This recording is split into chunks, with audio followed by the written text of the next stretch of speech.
السلام عليكم ورحمة الله وبركاته. سو دواada asxaabta maanta waxaynu ka hadlaynaa waxa la dhaho public and private IB. Publica ama private IB ga ayaynu ka hadli doonaa. Waxaynu ku guda jirnaa wali koorsadeena network fundamentals gaar ahaan qaybteedii labaad oo aynu kaga soo hadlaynay IB addressing-ka iyo waxyaalaha uu yahay. Marka maanta waxaynu isdul taagi doonaa waxa la dhaho public IB iyo sidoo kale private IB waxyaalaha ay ku kala duwan yihiin ama difference-ka u dhaxeeya labadan qodob. Public IB gu waxa uu ku yiri when marka connected directly into the internet markaad internetka si toos ah ugu soo xirmatid masti waxa aynu ku siiyo waxa la dhaho public IB.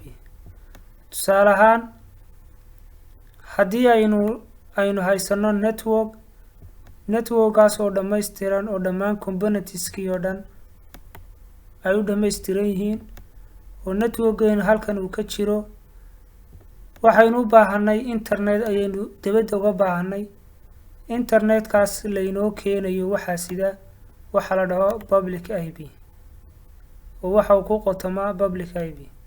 marka xarigii ay shirkadu inoo soo keentay networkeenan internetku ama xarigaasi waxa uu isagu sidaa public IB. sidoo kale networkeenan guduhuna isaguna waxa haystaa private IB. marka sidaas ayay ku kala duwan yihiin. marka waxa uu ku yiri internet kasta waxa masti ah inuu sito waxa la dhaho public IB inuu haysto.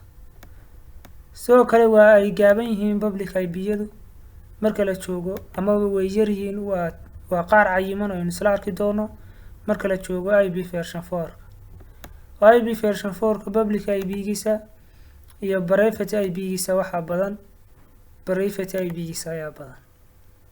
marka public IB-gu isagu waynu arki doonaa waxyaalaha uu kaga duwan yahay. kani waa cost oo waa lacag weeyaan shirkaduhu way iibiyaan waa kuwa internet kaaga iibinaya laakiin kani adaa iska siisan kara devices-kaaga oo adaa iska cayiman kara. marka sidaas ayay ku kala duwan yihiin. sidoo kale private IB-gu ayuu ku yiri can be used waxaa isticmaala private network. marka network kastaba oo aad design garaysan kartid dee adiga ayaa iska siisan doona IB-yada. marka IB-yada aad siisanaysid amaba addresses-ka aad siisanaysid ayaa la dhahaa private IB. marka sidaas ayay ku kala duwan yihiin. marka range-yada kala duwan amaba private IB waxa uu inoo yeelan doonaa range-gaas ayaynu ku xisaabtami doonaa oo dhihi doonaa waa inta u dhaxaysa IB-yadaas waxay inoo noqon doontaa private.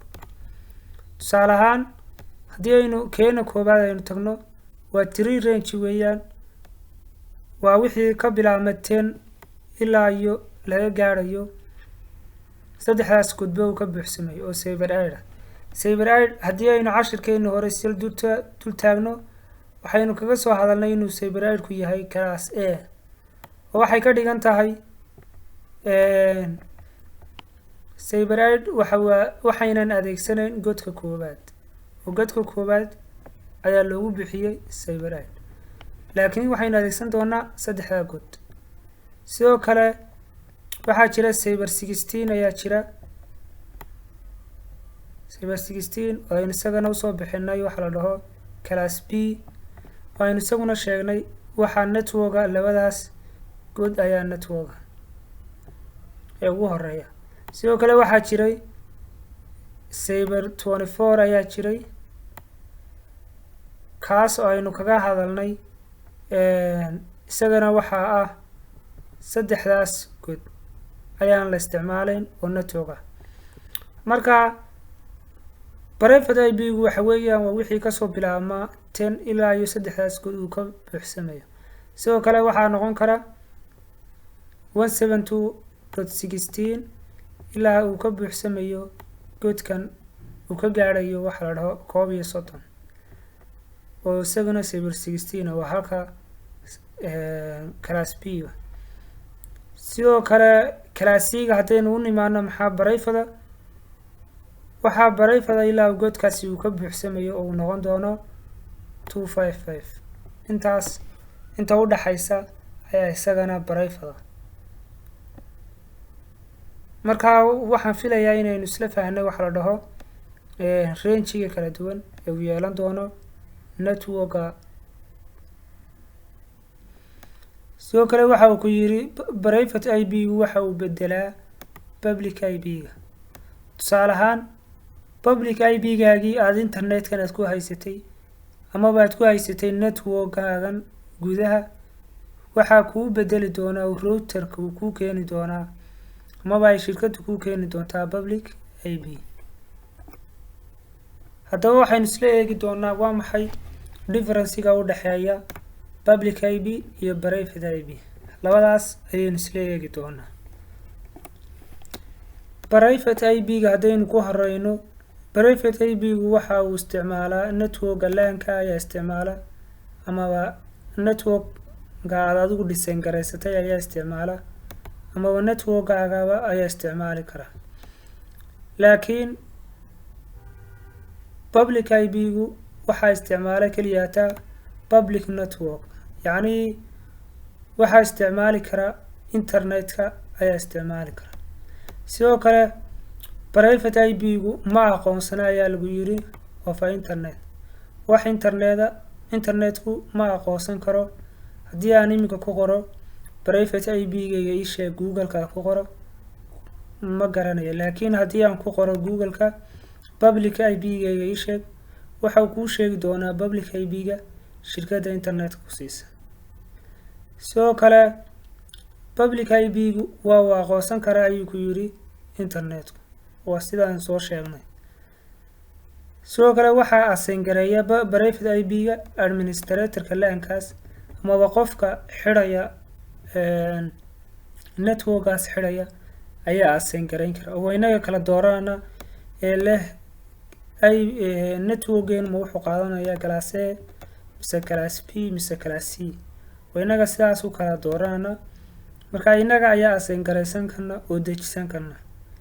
laakiin kan waxaa assign gareyn kara shirkadda ayuunba assign gareyn karta service provider-ka shirkadda internet-ka ku siinaysa ayaa assign gareynaysa.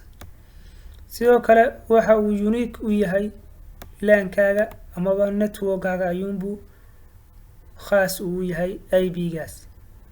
laakiin kani caalamka oo dhan ayaa wada isticmaala public IP-ga. sidoo kale waa free charge yacni markaad public IP-gan wax lacaga kaaga bixi mayso oo haddii aad public IP aad u baahatid adiga ayaa assign gareysan kara adiga ayaa computer kasta siin kara. laakiin public IP-gu waa cost weeyaan oo waxay ku xidhan tahay hadba shirkadda aad internet-ka ka qaadanaysid amaba kusoo siinaysa internet-ka. range-yada kala duwan ee uu yeelan doono private IP-gu waa kuwan weeyaan oo aynu kaga soo hadalnay slideskii koobaad aynu kaga soo hadalnay. waa kan range-ga uu yeelan doono. marka waxaa kaloo isna jira range-ga public IP-ga oo isaguna ka bilaabmi doona 1 kuna joojismi doona 11. marka waxaa laga dhex saaray 10 kaas ayaa laga dhex saaray.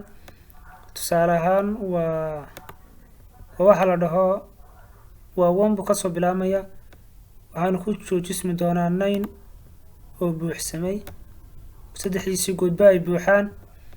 sidoo kale 11 buu ka bilaabmi doonaa waxaana ku joojismi doonaa 126 isaguna saddexdiisii goodba ay buuxaan.